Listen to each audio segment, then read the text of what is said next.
What is the first thing that comes to your mind when you hear the word HTML? Have an idea? Let me guess. What the hell is HTML?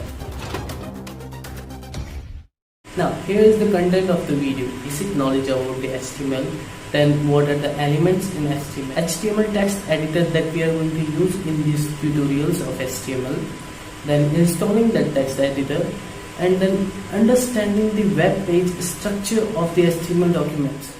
HTML is the standard markup language for the web pages. HTML stands for the hypertext markup language, and it describes the structure or the skeleton of the web pages. HTML consists of the elements which tells the browser how to display the content of the documents.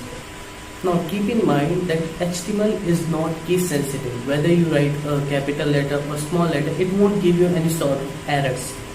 With the help of HTML, you can create your own website. In this tutorial, we are going to follow the HTML5 standards, which are quite effective, which are the latest one, which are easy to learn, and I'm definitely sure that you are going to enjoy learning them.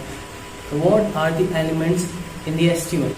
In HTML, elements are defined by the starting tag, then some content, and then an ending tag. Now these HTML elements tells the browser that how to display the content to the end user. Now here is the thing that you keep in mind, that web browser never ever shows the HTML elements to the end user.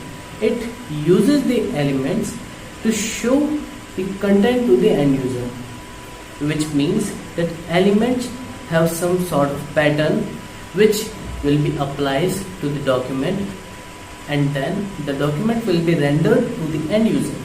The HTML text editor that we are going to use in these tutorials, which is Notepad++, because if you are using Windows, you already have Notepad, which is quite decent as compared to Notepad++. Let's see its benefits and how to install Notepad++ in your own computer.